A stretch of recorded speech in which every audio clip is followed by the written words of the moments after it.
What time is the 11 o'clock recording? I apologize. Shower went a little long. But the hair looks good, so you're making it worth it. Well, you know what I didn't do? Because I was up on a time crunch because we launched JR's interview today. So JR's launched today. So I was up against that. So I'm like, trying to get all that because Riv doesn't do anything. He just mic on, and that's just about it. And so I was up against that. So I had an extra long shower. I will allow you to listen to this absolute hogwash. You know that is not true. Riv, can I finish, please? Thank you. So my shower went a little long. So you know what I didn't do? Even though I had a long shower. Today, Gio, I had some stuff in it yesterday. Yeah. So I didn't wash it, right? Sometimes if you don't wash yesterday's product out of your hair, it actually sits pretty nice, Like Riv wouldn't know. Princess Leia over there. Look at them head muffs he's got on there. Like what? Get some new headphones. No. These are elite headphones. And you know how I know that? Because my kids like to play video games and they say, "Dad, these bad boys, these are the real deals." So he's wearing if the kids are using them, if the kids are using them, they must be hot. Exactly. Well, so Gio, welcome to the episode, man. Welcome to the show. Appreciate you, your willingness to want to hang out with us once a week. No, I loved it.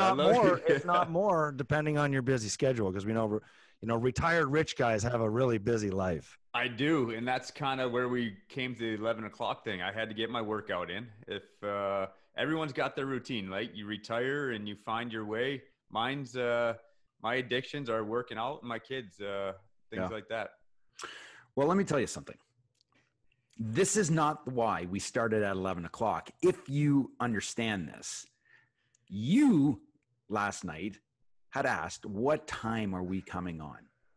And I said, and I wrote in and I said, let's do this at 10 o'clock. That's our usual time.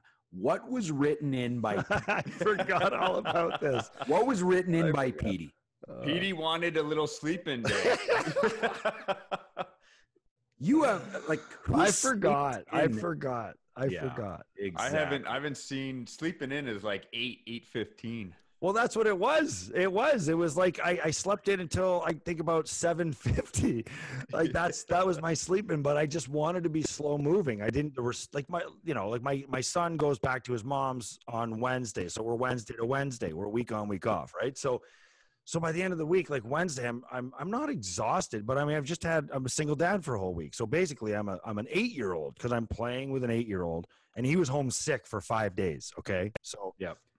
So like I was, I didn't want to get everything done yesterday. So I just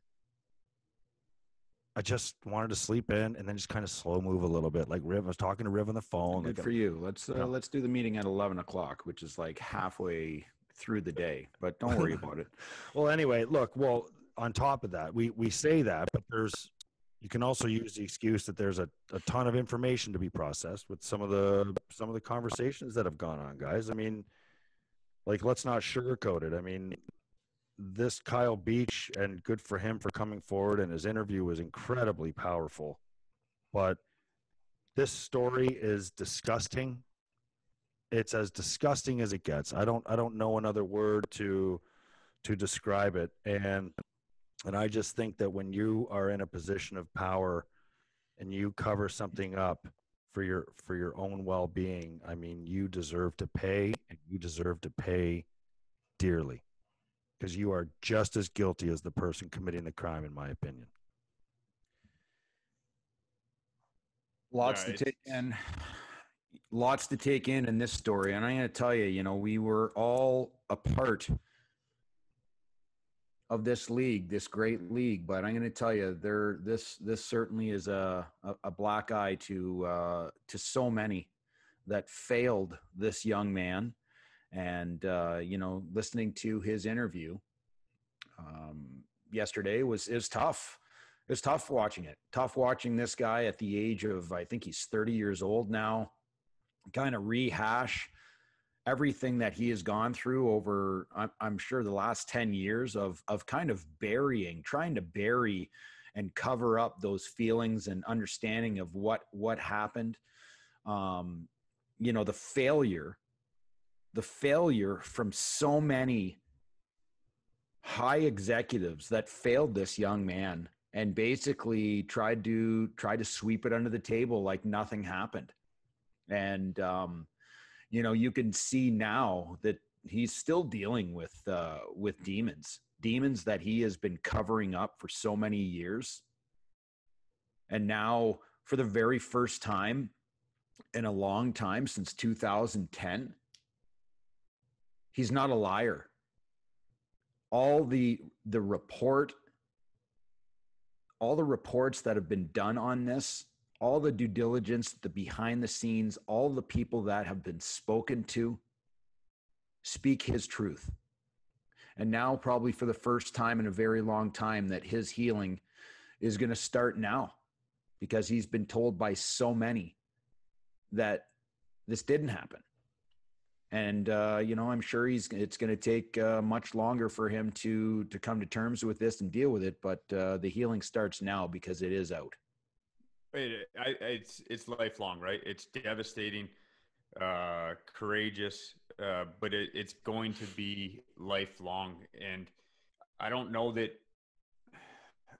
victims will ever heal, right? Like if you look at it, it's a process where they try to get better. They try to come to grips with it, but the healing process is lifelong. And he, in my mind, and I don't know, I've never been in a position that he has been in, but I think his healing is just starting now, because now it's out. Now there's been, the weight of the world. I think exactly the justice starts now. So but to bring all this up, that's going to spark a lot of other things inside him, and that it's just starting now. And so you have to feel for him. In that interview, you see him.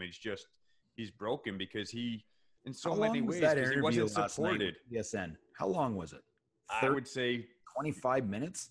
Yeah, 20 maybe, 20, For 25 minutes, it looked like the guy was ready just to break down. He's so distraught. He's so tired.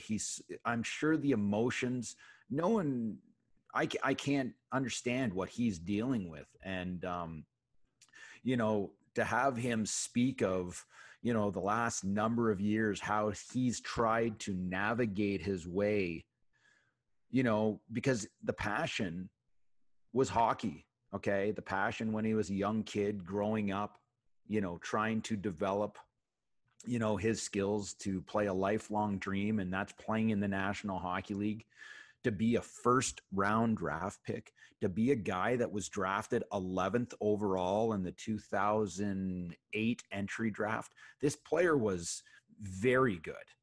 And this obviously was a portion of why things got derailed in his pursuit of playing in the National Hockey League. And he spoke of, alcohol abuse. He spoke of drug abuse, trying to cover up the emotions that he's trying to deal with.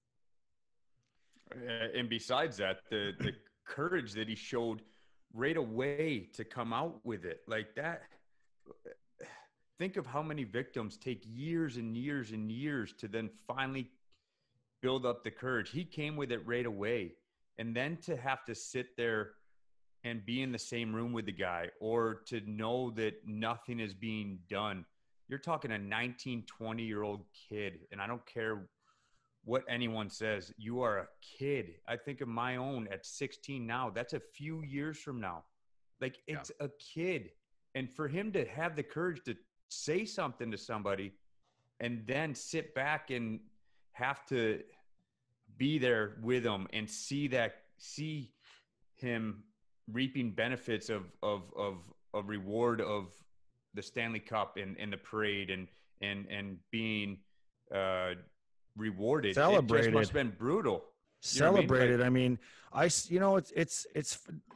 did the players know when they won the cup that this was like, by the time they'd won the cup, there's, like I said to you, there's so much information to process, and as disturbing and upsetting as the interview was with, and credit to Rick Westhead, by the way, for all the investigative work and everything that he did to bring this story to light.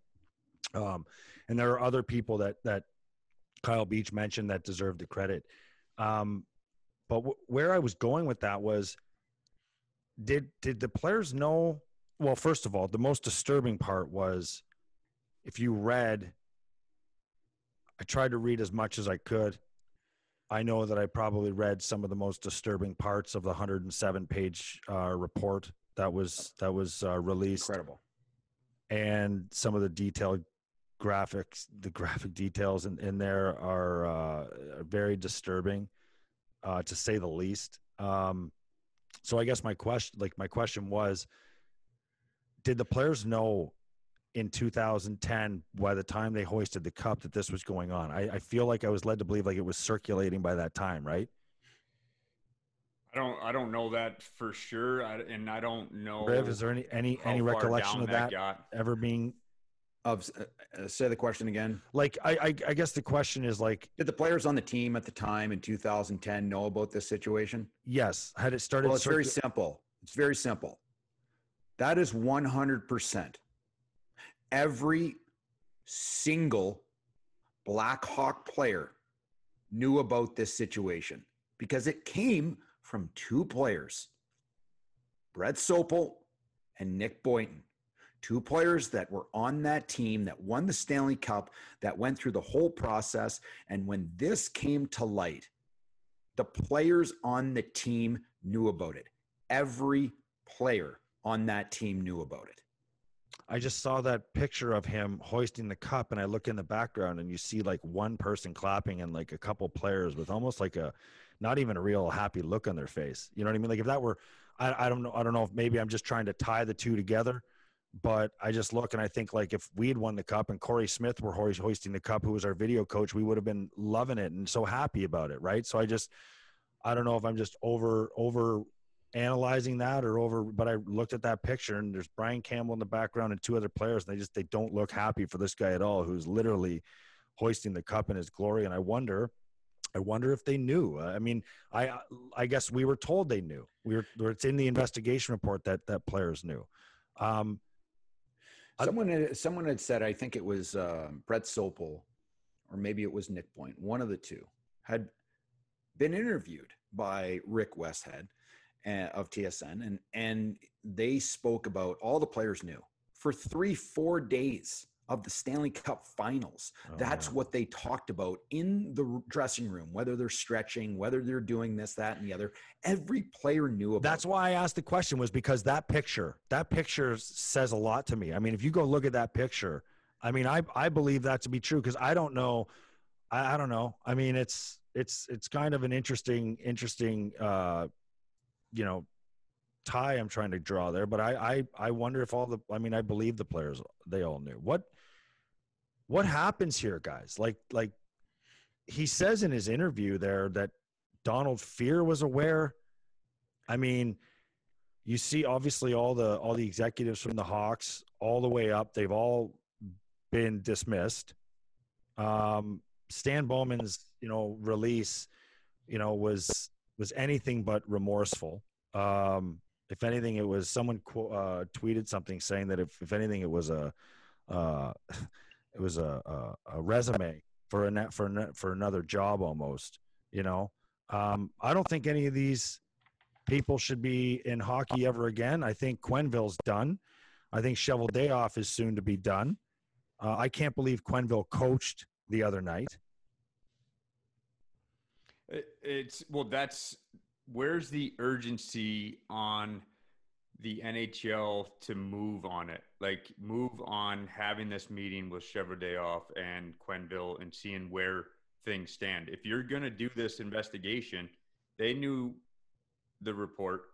They knew days ago what the report said. And moving forward to have these meetings, I think that needs to be your number one priority. You need to move. Like, they need to have it, and they need to figure out what they knew, how long they knew for, and what their actions were or weren't, and then go about taking care of it. Because at the end of the day, it's a huge stain on the NHL. And we're no better than soccer or gymnastics in the sense that it was covered up. This is 11 years later. And the courage of the people that stood up at the time is what I keep drawing back on, and how they must have felt. But now to have waited 11 years for it to come to this is just, it's sad. It's sad on a society. It's sad on leadership to let that drag for the amount of time that it did, as victims sit there and lives are ruined. This is just such a colossal failure on so many aspects. And I sit there and I'm thinking to myself, you know, when you're Gary Bettman and you are just been literally given the biggest bombshell in many, many, many years in NHL history. And I'm thinking to myself, what is the very first thing that he needs to do? And this might be, you guys might raise your eyebrows and be like, that's the first thing you want to do? And it would be the first thing that I would do. It'd be like the very first thing that needs to happen before you start the process of doing everything else beyond this. And that's get that asshole's name off the cup. That disgusting, despicable human being. I hope he rots in jail. I'm going to tell you this. Brad Aldrich should not have that name on the cup. It is absolutely disgusting. Okay? That's number one. And then we can move on and start to try and figure out, you know, what's the next course of action. You know, the information was brought to the superiors of an organization. Okay. And I know this kid did not play a game in the NHL. I know that he was a 19-year-old kid. He was the first round draft pick, 11 pick overall, came with allegations. And it's just incredible, the lack of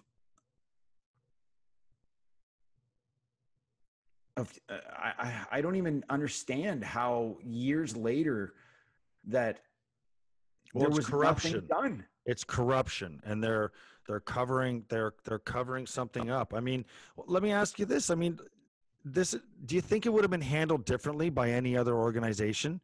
I mean, look, like this is not this was completely mishandled. Okay. Why law enforcement was not involved at any point? And I mean, I don't understand that aspect of it, because the game is Joel not big. Quenneville didn't want law enforcement. The game is not bigger than, I understand that, but Joel Quenneville he was trying to win a Stanley Cup, and he didn't want negative press. Yeah, but Joel players. Quenneville doesn't decide if Kyle Beach goes to the police or not. Kyle Beach went to an authority. Yes, that authority went and had a closed meeting with with the GM, the director of hockey operations, the assistant GM. They had a clinical counsel, like the psychiatrist was there, the senior director of hockey operations. Everybody that needed to be in that room was in that room to make the proper decision. They failed in the biggest of way. Yes, they did. They won a Stanley Cup, that team. They won a Stanley Cup. But they failed a young man that now is going to deal with this issue for the rest of his life, because he became a liar. This became something that, you know, did this really happen? Am I not worth anything? That he went to Donald Fear in the NHLPA. Maybe not directly, Donald, but you are the president of the NHLPA. These are situations. It's not just negotiating goddamn deals with Gary Bettman. You are the president of the NHLPA. You're there to support and make right by all these players. And you failed this kid. You failed him. And now all of a sudden you're going to come out with a friggin' tweet today saying, you know, I'm sorry. I'll get it right next time. No, there shouldn't be a next time. There should not be a next time for you. I'm going to tell you that right now. You should be stepping down. Yeah, I agree with that. You should be stepping down. I agree with that. You think this would have been handled any differently, Gio, if it were any other team? I mean, I'm not sure. I mean, the optimist, the human side of you hopes that it would have been. Well, hindsight's easy, You right? hope. Any Exactly. That's executive right. now, Exactly. any executive Exactly. now can say, "Oh, I would have definitely done something about it." But I mean, you look at all the Penn State, you look at all these other places that have kept this stuff quiet, Yeah. Yeah. and It's not as big of a far-reaching scandal as gymnastics, in the sense that there's not as many victims, thank God. You know what I mean? But there are people that now, once he was released, so even you don't handle it right up front. You don't go to the authorities. You don't dismiss him right away. You don't give credit to validity to Beach right away, and you keep him on till the end of playoffs, and then you get rid of him. But now, I guarantee that they gave him a vote of confidence in his next job or the next job he had. Like, how does that continue to happen, that they go on to different high positions, and now another 16-year-old was a victim because of it. And Beach puts that on himself. No, that's on the and I don't even want to give on all his the name. people that did. That's on the people that didn't take care of it, and Agree. ultimately it's on the attacker. Like, and I don't even want to give validity to the, because to my feeling, he's not even like human. So I don't even want to say his name, use his name, give any kind of exposure to him, because he deserves, And to you rot sit there and and you to talk get about punishment over it. But he went on to be around kids in a high ranking position of. So it came out. People. Where did he go and become the video? Was it Miami of Ohio? He was Miami of Ohio. He was I believe USA the U.S. Development and Program. U.S. Development. He was. He had allegations there too. He had. I don't know where the allegations Miami came of from. Ohio. Yeah, from sexual college. assault. Yes. Okay. Yeah. They let him go. Yeah. He moves on, and where does he go? Back. He went back to Canada, and he was coaching a bantam. Yeah. A major bantam team that has 16, or a major midget team that has 16-year-old kids on it. And he sexually assaults a 16-year-old kid. Well, I'm going to tell you something. These are the ones that came out. Do you know how much predatorial stuff that he has done over all these years? It's a colossal failure by these people in Donald Fear in the NHLPA and the Chicago Blackhawks. And I'm going to tell you right now, none of those guys should have the ability to work in hockey again. I take nothing away from what they've done as hockey people in this game, but I'm sorry, with a failure like this, there needs to be punishment, because it's just not acceptable.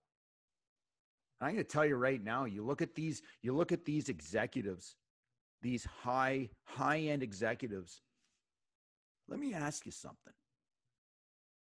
What if the person that was sexually assaulted was your own kid? What would happen then?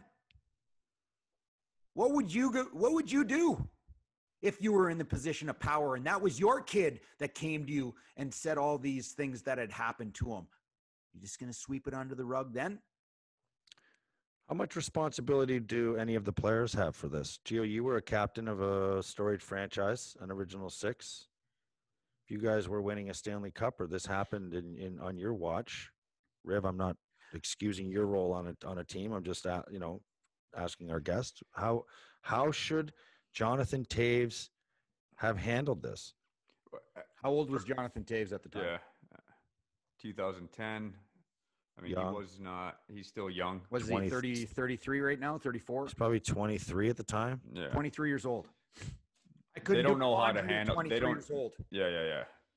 It comes from high, right? Like, it always starts at the top. The players certainly probably could have done more, but with saying that, you don't know what they were saying and what they were bringing to coach to general manager to the president to higher ups. You don't know whether they were saying. Now, did they go to the extreme of walking out and not playing and not being a part of a team until the guy was dismissed? No. But without the information of knowing what they did and how they handled it, I think it's a little premature to speak to that. Certainly in hindsight, you're going to say they could have done more. But you are talking about kids. That was you had young leaders on that team, and you don't know how much information they were given to the extent of detail of what had happened. What was Kyle Beach given? What was he told? That it was going to be taken care of. And then it doesn't. You sit there and it doesn't. So was Jonathan Taves the captain of the team at the time? He was 21. 21? Taves was 21 at the time. And how old was Kane? 20. Like, are we talking about the players? Kids. Are we talking about the Kids. players are supposed to step up and do something? No, I was asking. That's why you have a president. listen, that's why you have hockey operation guys. That's why you have a GM. I know. I was just asking. No, and it's a great question. And they have a responsibility in the fact that on the human side of it to step up and say something. How it's handled falls on the leadership. 100%. The next question I was going to ask you guys was, do you think, I think back to the LA Clippers when their owner, and his name right now is drawing a blank, and I think it's Donald something, but anyway, Sterling, was, when he had the racist remarks, he was forced to sell the team. And now granted, that was directly related to the owner and his wrongdoings. Do you feel like the same should happen here? Do you feel like this happened on the Wirtz family's watch and they should be asked to sell the team and remove themselves from owners? Or is that too extreme? Well, I think it's not too extreme in the sense that this kid's life has been ruined. Beach's life has been ruined, lifelong. So I don't think anything should be off the table. It needs to be looked at, their involvement and their actions in it. And their knowledge of it. Yes. How much did they know? How much did Danny Wirtz know of this incident? But, he's also in a situation that he's paying millions of dollars a year to executives to oversee his billion-dollar business. Okay, he's paying these guys. That's why you have a president. That's why you have a GM. That's why you have a senior hockey ops guy. That's why you have all these guys to take care of this and do it properly. So should Danny Wirtz, the owner of the team and the CEO of the team, is he supposed to pay for this? I don't know. I don't know if I have the answer to that. I think that's why you put people in positions to run your business. And if they don't do things and they do things wrongly, they should be removed, which they have all been removed. But when was it goes back to the knowledge, and when did he know, and when did he find out? When did he get details? And did it just come about that he removes these people when it becomes public and not for the human side of it or the business side of it doing the right thing, even when no one knew about it? You know what I mean? Like, that's if I don't want to use the term sweating the small stuff, because this is no. Danny Wirtz is not sweating the small stuff, but he's also running a multi-billion-dollar businesses, and he puts people in positions to run certain parts of the business. If they fail, they will get fired. And guess what? Mr. Wirtz will be paying for this. And I'm not talking about the embarrassing $2 million fine that Gary Bettman from the NHL gave the Chicago Blackhawks. What a disgusting How that's even public? It's one game revenue of full night stands right there. It's one game revenue. Wears. You lose a 41 games, you're going to lose one night's revenue because some kid's life is ruined. $2 million. Yeah. $2 million is what we value the appropriate fine on. If you don't think there's going to sexually be abused player on your roster, pardon? By Kyle Beach, if you don't think there's going to be a lawsuit by this young man, listen, let me tell you something. He's 19 years old and this happened to him. Just starting his career. He was drafted in the first round. He was drafted 11th overall. Do you think that this affected him? He told all the authorities that needed to be told. He told the NHLPA, they did nothing. He told all of the brass, all of the executives in Chicago, they did nothing. And now he's got to live with this and deal with this, the stuff that happened to him that is just not right. And he's got to deal with this mentally and emotionally. And do you not think that played a factor in his professional career? What would his career earning be? What would his career earning be? His potential. How much is our emotional? His potential was probably projected to be a 25 goal scoring second line power forward. I mean, that's a $7 million player a year by the time he hits his prime. Well, not back in 2010. No, but if he goes in at if he goes in 2010, say he steps in the league at 22, he'd still be playing. He's only 30. Yes, he'd still be playing, and I'm just thinking to myself, you have no idea. He played on great teams in Chicago, and I'm just sitting there thinking to myself, he's playing in a third division team in Germany, and he's emotionally dealing with so much baggage, so much pressure and heaviness, falling on alcohol and drugs and just, trying to bury something that can't be buried. You can't bury this stuff. Okay. And I'm not saying money is the savior. Okay. Money's not the savior. He's got to deal with these things. I'm going to tell you this.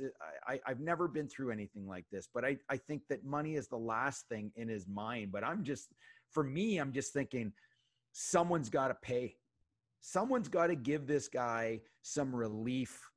And I hope that he makes out, and it just will help the process of his healing. And I know money is the worst thing to think about, but he will start to heal now. The money is tied to the punishment and the absolutely wrongdoing.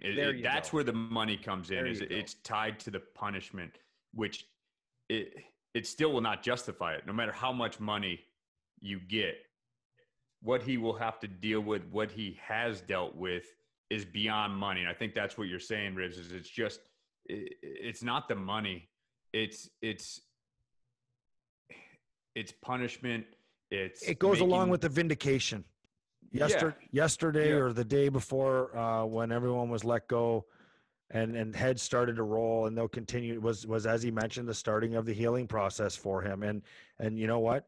Winning a lawsuit will be another part of the healing process for him. That will be vindication for him. And rightfully so. The last question I'll ask you guys about this, because I think we're in agreement that everybody involved that had any knowledge of this should be fired, removed, and never allowed back in the game. Do you think the Hawks should be stripped of their championships? No. I think it's a completely separate issue. That's it's not saying that they didn't go on and win and there were problems involved, but it's just separate issues. I guess there's no real easy way to put it except that it's a separate issue from that. Okay. The issue to me right now is those men, those executives that were brought into the room, sat down in the closed door meeting with the strength and conditioning guy. What's his name? What was his name, Petey? Paul Vincent. Hero, by the way. And to Paul step Vincent, up and do it. Yep. Paul Vincent told those men, sure, very difficult conversation, but told those men that there needs to be action. We need to go to the police. And they had told him, we will take care of it. We will take care of it. And 2 weeks later,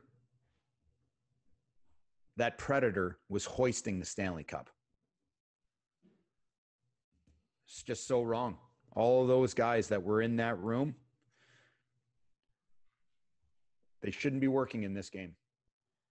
So it's not an easy transition out of that conversation into another one, but I'll end that conversation with this. Elliot Friedman wrote an article, weekly guest on the show. If you're new to the podcast, he joins us every week. We'll talk to him Monday, and that'll air Tuesday. Unless we can get it out Monday, right, Riv? I mean, there's no real schedule, is there? We've changed our schedule 10 times. Yep. So we'll get that out to you, but we'll record with him. But he had an article that went out yesterday, and basically a lot of questions still asked, and someone he referenced in his article compared this to an iceberg. Very little up top, a lot underneath that we haven't seen just yet. So there is a lot. Great analogy. Yeah, it is a great analogy. So a lot more to keep posted on with that. Yesterday, you guys paid me a little complimente. I went on first up with Carlo Koliakovo and Aaron Kololnik and Aaron. And basically rattled their cages with a little Leaf talk. And I'll tell you, I mean, you guys were great. You went and listened to it. I appreciate that. But what'd you think? I said the Leafs should trade Matthews at the end of the year if they don't get out of first round. It's bold. Well, that's quite the mark. That's put it lightly. I don't know. I mean, it's hard to know in that room. You could spin it back to the Sabres in the sense that sometimes addition by subtraction helps your team. I don't know enough about the inner workings of that Leafs team, but I do know that there's a ton of pressure points coming up on this team if the Stars continue to underperform or the team continues to underperform. So I agree with a lot of your take in that interview. I thought you were great. I don't like pumping you up too much, but don't pump me up. It's bad for me. There's certainly some tough days ahead for Toronto right now. Well, I said, basically they beat the Hawks in overtime that day.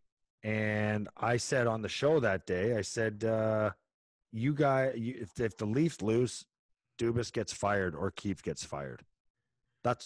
Especially to Chicago, especially after the shitstorm that they just had gone through, that day in the media. Yeah, listen, I mean, I listened to your interview. I thought it was entertaining. It was fantastic. I like your takes too. Like I don't shoot them down. But I'll tell you this, I certainly would not be trading Austin Matthews. He's a bloody unicorn, man. I'm going to tell you, he's got rainbows all over him. It's incredible. Like, he is one of the greatest players in the game. And when you have those guys, you do not trade them away at the age of 24 years old or whatever the hell he is. This guy is a stud. He is not performing up to his capabilities, although he did have an injury to start the season. He's obviously started slow. The other head scratcher there is Mitchie Marner. I mean, Mitch Marner, he might want to stop wearing Mickey Mouse frickin' shirts to the rink on game day. It's a goddamn embarrassment. Grow up. Grow up. It's a bad look. Like, I think it's a bad look. It's a bad look for the team. It's a bad look for the NHL. And who came up with that? Who came up with that decision? I want to know that. Is that Kyle Dubas? Is that him kind of wanting to be, take a step back and we want our guys to be free and not have a dress code? He's certainly signing off on it. That's coaches. That's you.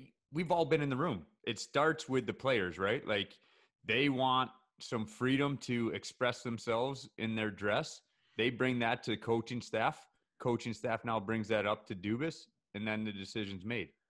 Like, that's where it comes from. Do you think maybe that Mickey Mouse shirt was a bit of a subliminal message as to what's going on in Toronto right now?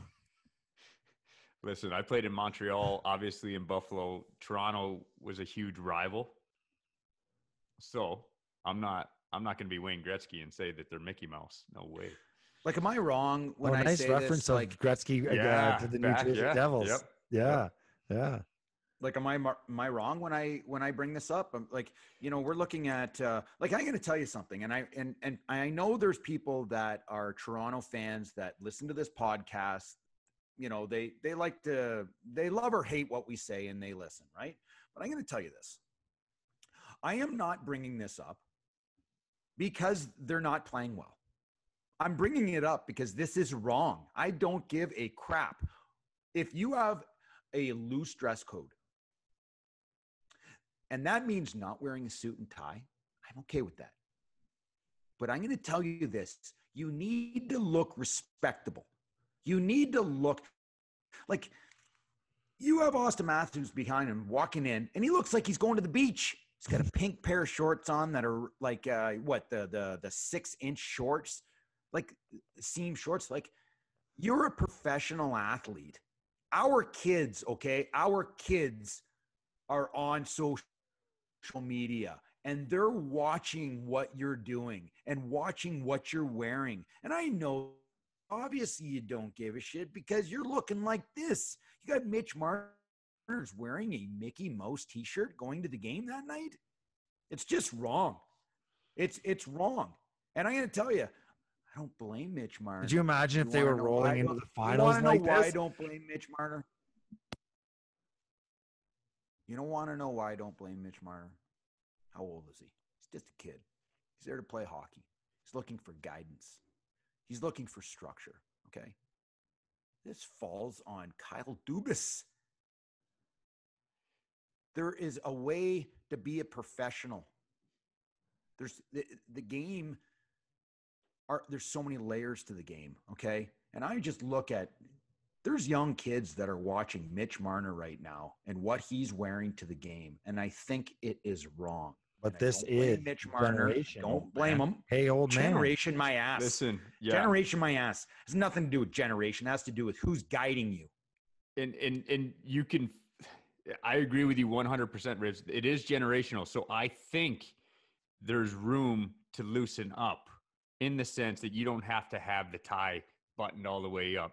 But you still aren't you fine with a pair of jeans and a nice pair of like dress shoes and a button down and I don't know that you go that I don't know that you go that casual. I think you are, that's the very minimum, is that your jeans and a button down, but I still think you have suit, dress pants. I think maybe I'm not talking the jeans that have like the patches on the knees and the tears in them that, like the Euros wear. You better specify. All the European guys love young players nowadays. I know. Better specify, or they're going to take it to the extreme. Well, they're a professional athlete going to a game that night.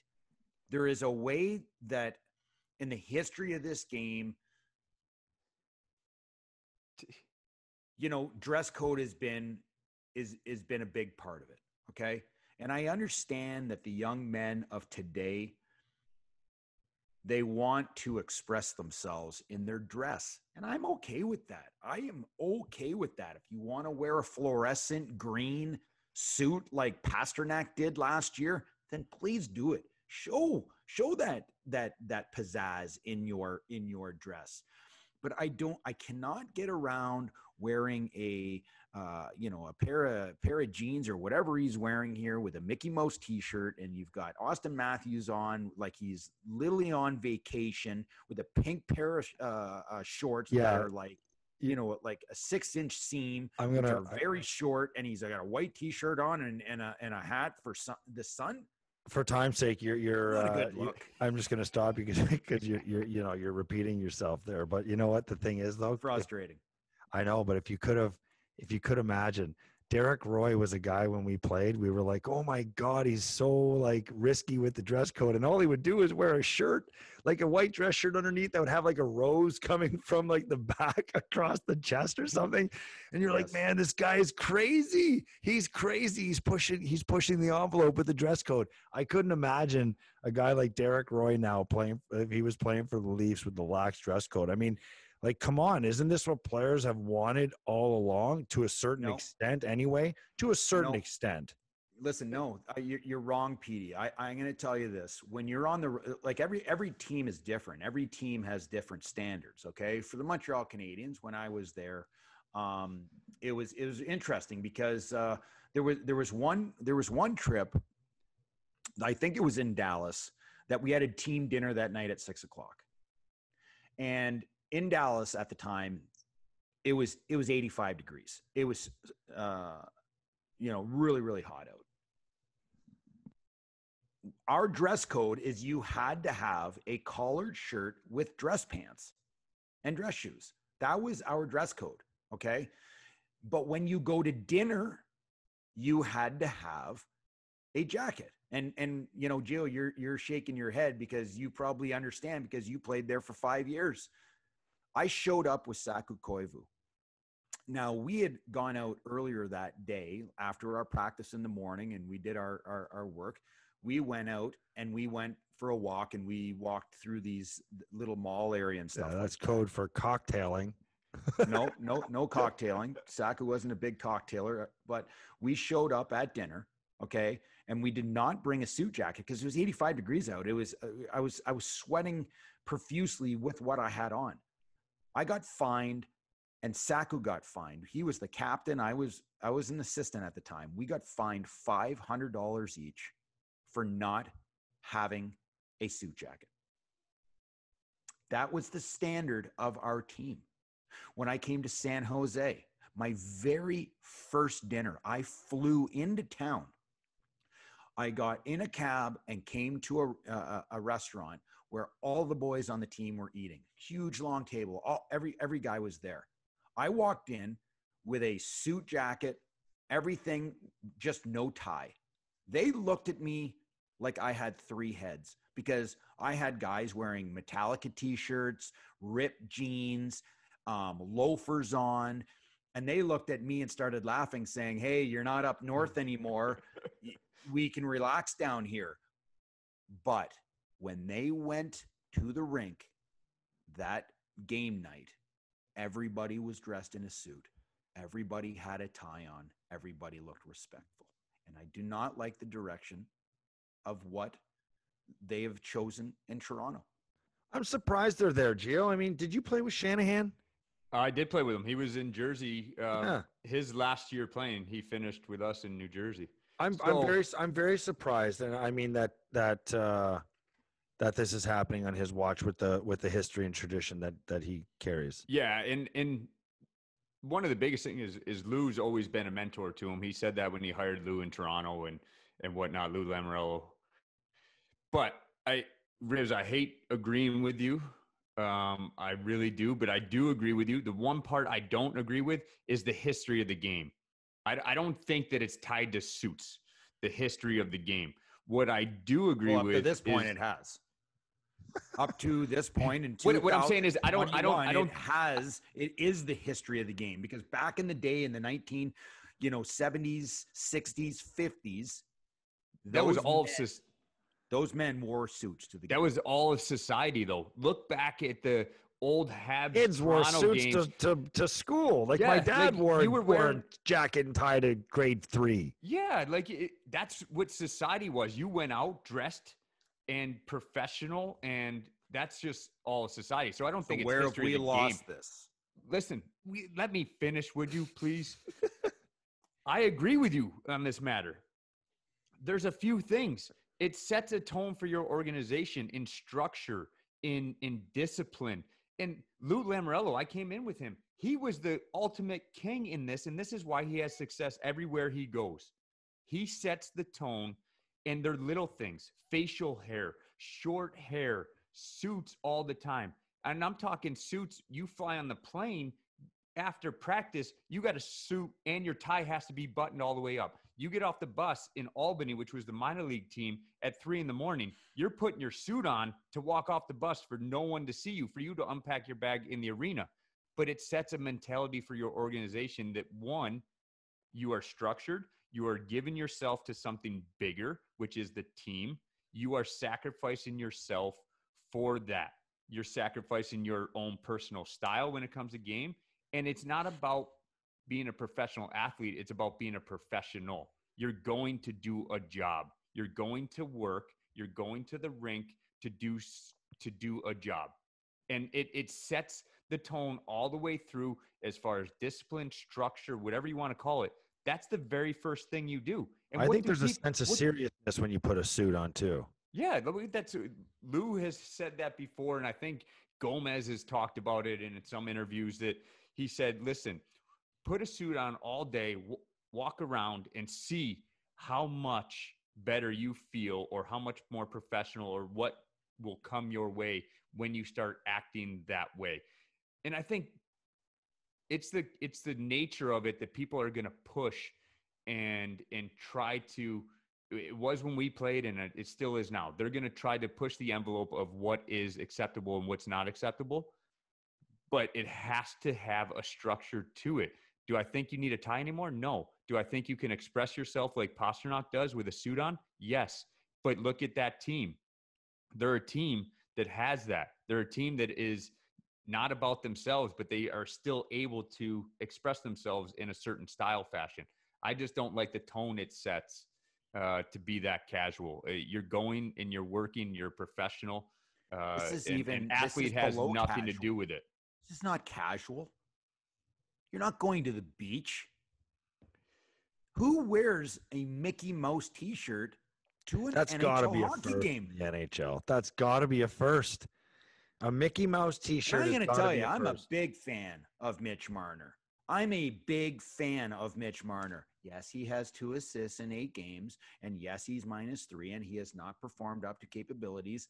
I am a massive fan of this young man. He is a terrific hockey player. He plays this game with passion. He's not only just a little skilled guy, he plays the game right. And I love his game. And I know he's going to get out of this. And I know he's going to make his team better and the players around him better. And he's not going to quit. I know that. But I just, when you look at things around a team, I just feel like Toronto right now, they're trying to figure out identities and personal identities and I think they're trying to make the players happy. Yeah, that's what I was going to say. Yeah. Like, I think they're trying to find a way. I think they're so desperate in Toronto. They will allow Mitch Marner and Austin Matthews to look like do whatever they want.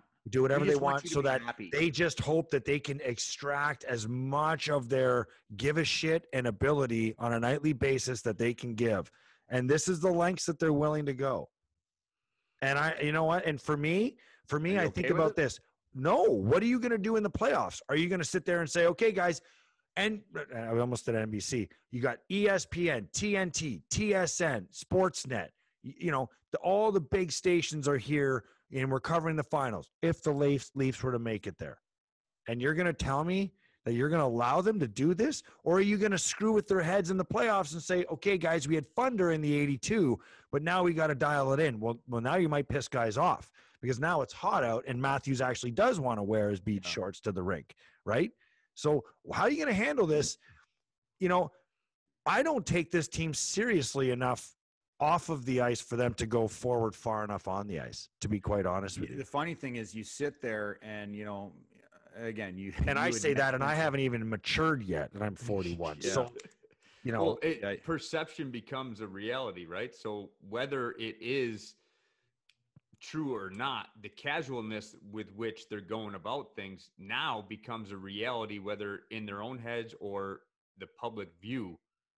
It's just a bad look, especially so who is this on? Especially on a team that's not living up to expectations. We got to understand something here. Like they have not played their best hockey.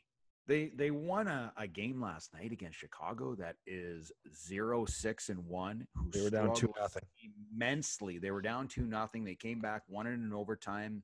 But I mean, it just seems like the team is floundering with a tremendous amount of skill. And who does this fall on? I just look at, I'm sitting here, we've taken 20 minutes here to talk about Mitchie Marner in his Mickey Mouse t-shirt going to the game that night, which I think is completely wrong, which is like a depiction of the way the team is playing right now. It is way, way, way better than what it has shown in the first 7 games of the season. They're 3-4-1. There should be no panic whatsoever in Toronto right now. I know they have not played to their capabilities because the standard is very high because of the players that they have in that lineup. That being said, I think that you should be telling these young players that I want you buttoned up. I don't want any frazzle dazzle suit or I'm just going to send you home. Austin Matthews, you can take your sombrero off when you come to the rink. Okay. No hat, no top hat, whatever you friggin' want to wear. You are going to be like every other player when you come to the rink. When you have your off time, you can wear whatever you want. I don't care what you wear. I think it's a fedora, not a sombrero. It definitely is. But that's old man River talking. But listen, you get what I'm saying. Yeah, listen, yes, and that's why we love you. On that note, we've opted to talk no Sabres today. They hit the road for the West Coast, and we'll see how for real they are when they get back. Because these Western road trips, I remember my first Western. Well, are they for real? What do you mean? Are we going to see if they're for real? How many games they played so far? 6. Yeah. 4-1-1. Yep. I'm going to tell you right now, it's not about being for real because they are for real, and I'm going to tell you why they're for real. It's because the effort that this team is putting in right now, whether they win or lose their games, I'm okay with it because they are going to give you the effort it takes to give them an opportunity to win. With their current roster right now, they may not win a lot of games this year. I know they're doing well. No. Way to spin my words and to make me sound like I was being, a jerk, because I wasn't. I was just saying. No, you weren't being a jerk. Okay, all right. But I wanted to say, are we going to find out if they're for real? I think that we found out through 6 games that this team, I put that out on Twitter, and I got literally, killed. What'd you put out on Twitter? Well, for a joke, I mean, I was just having fun during the Tampa game. I go, Sabres are going to win the cup. And then everyone's like, drink the Kool-Aid, blah, blah, blah, blah, blah. Some guy's like, you're trying to get hired by the team again. I'm like, no, I'm not. No, then someone else, I think I wrote another one saying, go support this team or whatever. They deserve it. For the first time in 10 years, no offense to you. I know you're here. Yeah, go watch the game. They actually deserve it.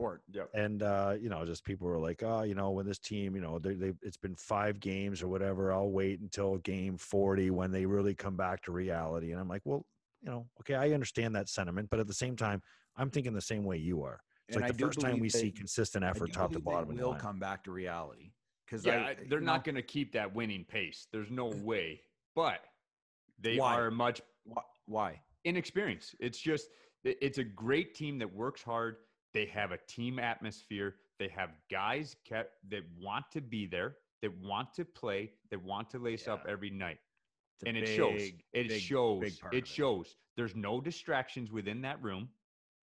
They're not being the energy, the positivity is not being sucked out of them. They're just going and playing because they want to be here and they want to go play. And they will at times struggle with their inexperience. They will not be able to at game 20, game 40, game 60 compete with some of the teams in the league once everyone gets their stride.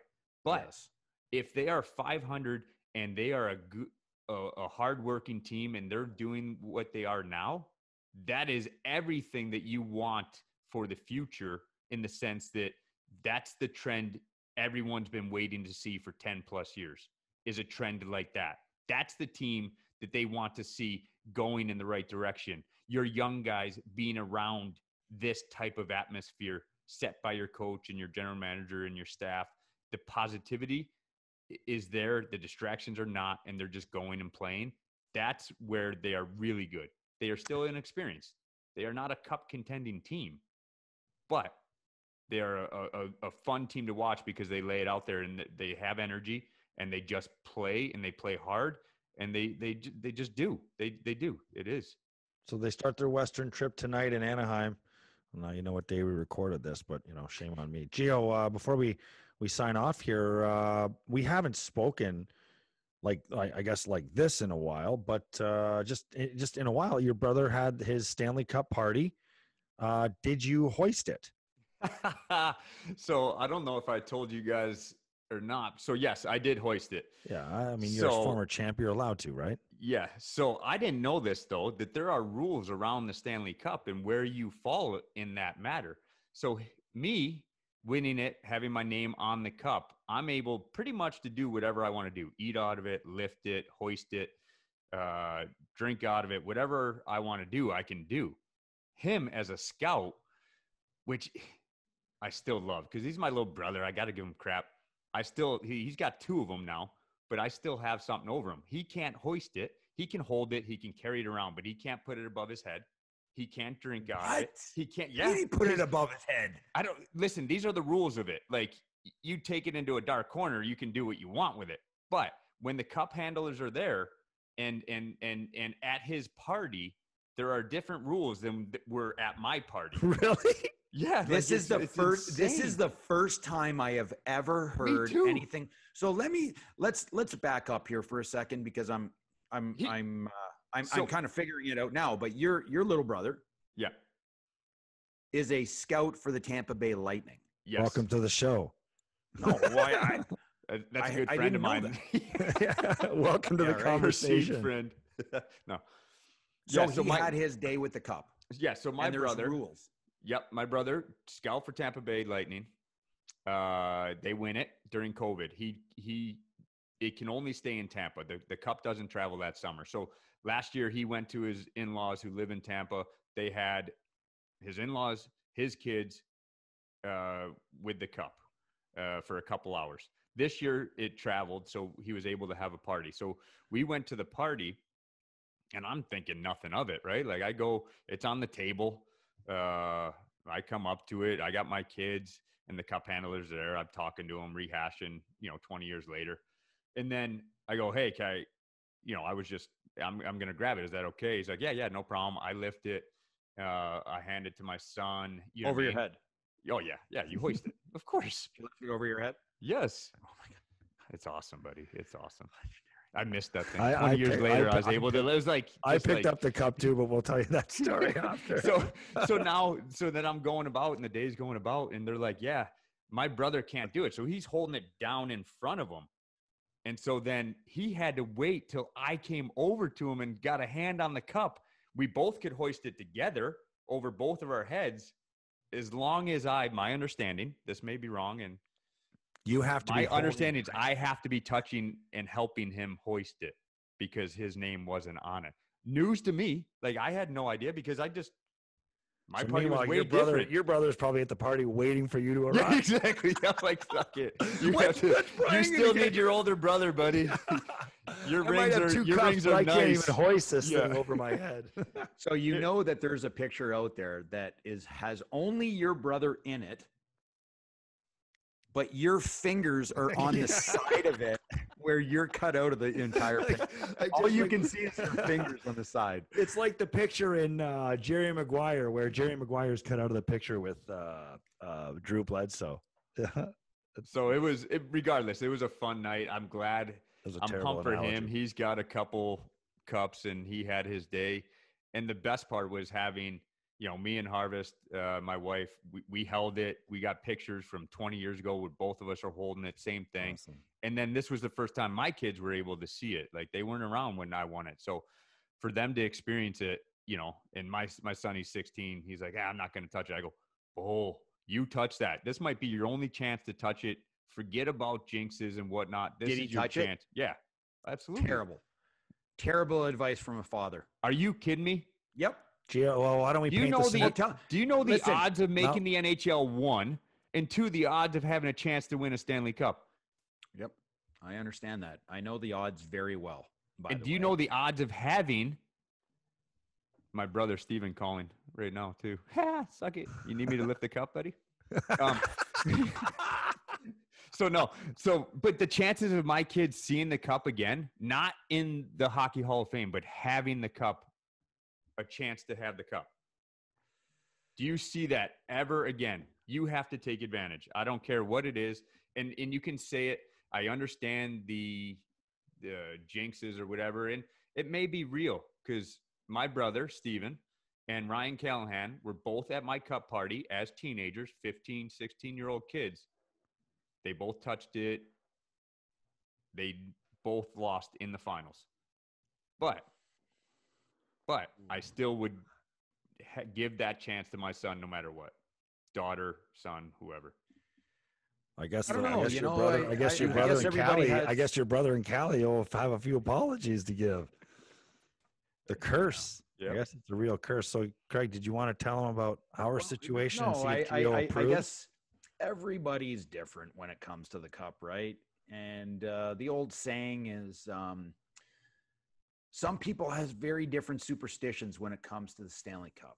Okay, some people understand and honor the history and the tradition of who is allowed, who's allowed to lift the Stanley Cup. And some people have no care in the world that they just feel that, oh, it's a piece of metal. I had to throw this over my head. Petey and I were doing a show at the draft combine a couple years back. And there was the cup. The cup was there. On our table during the show. It was amazing. And Petey is salivating and we had the keeper of the cup on. Live on the air. We had the keeper of the cup on. And did he ask you, or did you ask him, hey, can I just want to throw this over the head? And I said, I didn't throw it over the head. I said, yes, can I pick it up? Can I just see how heavy it is? And he said, you can't hold it over your head. And I think he did say that. I think he said, you can't hold it over your head. That's only for champions. And I said, but I just want to see how heavy it is. He goes, sure. But what if you are a champion? Just not an NHL Cup champion. Like of the stallion type? Did he clarify? Because you threw it over your head. Well, I said, well, champion. I mean, that's a rather vague description. Let me go ahead and just hoist this fucking thing right over my head. No, I just grabbed it by the barrel of it, the base, and I just lifted it up a little bit. I just wanted to see how heavy it was, Gio, and I thoroughly enjoyed it, and I don't feel cursed. No, you have to take advantage. That is, I don't know. I love it. Totally disagree with that. That's just my feeling. Petey wanted me to. I didn't. Did you touch it? No, I didn't touch it. People that should be touching that are people that have won it. That win the ultimate prize. That's what that cup's for. It's for the people that have won it and battled and blood, sweat, and tears and everything else. And you know what? There'll be some things that I don't do in my life, and that's one. Winning it was over. So I'm like, you know what? Screw it. I'm going to take this chance to touch the Stanley Cup because it's here. Touching it's different than hoisting. I get you. That's where I think that comes in, right? I think that's where the whole hoisting the cup comes in. Is that's reserved for the people that won it, right? So I think that's it's touching to your point, Rivs, is that hoisting it is different than touching it. Well, I feel like a champion today having you on, Gio. I'm going to tell you, this was a lot of fun. You made talking about an uncomfortable, tough conversation that's happening in the NHL right now with the Kyle Beach situation much easier to discuss and free flowing. So we appreciate your time today. Yeah. A heavy topic for your first show with us, and we appreciate you taking the time, buddy. And I love it, man. Thanks for having me on. That's life. Life is all about these choices and making people better and being a part of a better society. So that's all a microcosm of society is what's going on now. And I just feel for Beach. Are you on with us next week? Yeah, I'm here, buddy. Awesome. I love it. Well, we look forward to it. Riv, do you have anything else you want to say? No one cares what you have to say. Just no, it was a great show. Great, enjoyed talking, and hopefully the NHL and Gary Bettman can gather his information, do his due diligence, and just make the proper moves, with respect to Kyle Beach, because he deserves it.